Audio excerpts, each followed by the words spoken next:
அண்மை செய்தி.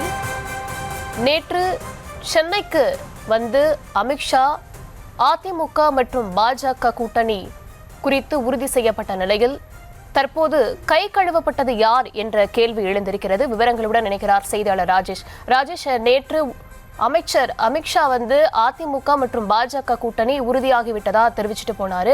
இந்த நிலையில ஓபிஎஸ் மற்றும் டிடிவியோட நிலை இந்த கூட்டணியில என்ன அப்படின்ற ஒரு கேள்வி எழுந்திருக்கு. அவங்களுக்கான வாய்ப்பு இந்த கூட்டணியில எப்படி இருக்கும், அவங்களோட எதிர்காலம் அந்த சட்டமன்ற தேர்தலில் எப்படி இருக்கும்னு எதிர்பார்க்கலாம்? வணக்கம். நேற்றைய தினம் மத்திய உள்துறை அமைச்சர் அமித்ஷா சென்னை வந்திருந்தார். அதிமுக பாஜக உடனான கூட்டணி உறுதியானது. இந்த நிலையில் ஏற்கனவே பாஜக கூட்டணியில் இடம்பெற்றிருந்த ஓபிஎஸ் மற்றும் டிடிவி தினகரன் ஆகியோருடைய நிலை தற்போது என்னவாக இருக்கிறது என்ற ஒரு கேள்வி எழுந்திருக்கின்றது. இந்த சந்தேகத்தை எழுப்புவதற்கு காரணம், அதிமுக கூட்டணியில் ஒருபோதும் அவர்கள் இடம்பெற மாட்டார்கள் என்பது அதிமுக தலைவர்களுடைய கருத்தாக இருக்கிறது. குறிப்பாக எடப்பாடி பழனிசாமி அவர்களை பொறுத்தவரையில் அண்ணாமலை பாஜக மாநில தலைவராக நீடிக்கும் வரை இந்த கூட்டணி இருக்காது என்று அவர் தெரிவித்தார்.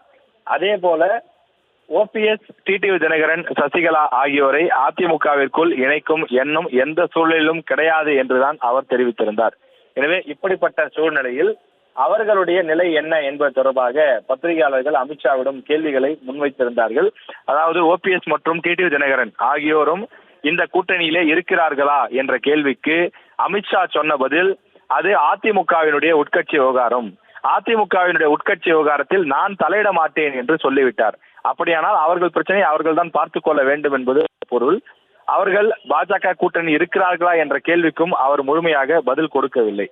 அதே நேரத்தில் எங்கள் கூட்டணி கட்சியை பொறுத்தவரையிலே தேசிய ஜனநாயக கூட்டணி கிடையாது, அதிமுக தான் பிரதான கட்சி, அதிமுக தலைமையில் தான் கூட்டணி என்பதையும் தெளிவுபட அமித்ஷா சொல்லிவிட்டார். இந்த கூட்டணியினுடைய தலைவர் யார் என்றால் எடப்பாடி பழனிசாமி தான். அதாவது இந்த கூட்டணியினுடைய முதலமைச்சர் கேண்டிடேட் யார் என்று கேட்டால் அதுவும் எடப்பாடி பழனிசாமி தான் என்று சொல்லிவிட்டார். எனவே எடப்பாடி பழனிசாமி என்ன முடிவு எடுக்கிறாரோ அதுதான் இறுதி முடிவு என்று ஆகிவிட்ட நிலையில், எனவே அதை சுற்றித்தான் அவர் எடுக்கக்கூடிய முடிவுகள் தான் இறுதி முடிவுகளாக இருக்கும் என்று சொல்கிறார்கள். எனவே அவர் ஒருபோதும் டிடிவி தினகரன், ஓபிஎஸ் ஆகியோர் எந்த ரூபத்திலும் கூட்டணிக்குள் வருவதை ஏற்றுக்கொள்ள மாட்டார் என்றுதான் அவருடன் இருக்கக்கூடியவர்கள் தெரிவிக்கிறார்கள். குறிப்பாக ஒரு உதாரணத்திற்கு அதிமுக 150 சீட்டுகளில் போட்டியிடுகிறது என்றால் மீதம் இருக்கக்கூடிய சீட்டுகளை பிஜேபியிடம் கொடுத்து நீங்கள் உங்களுக்குள் பிரித்துக் கொள்ளுங்கள் என்பது மாதிரியான வாய்ப்புகள் இருப்பதாக அரசியல் நோக்கர்கள் தெரிவிக்கிறார்கள்.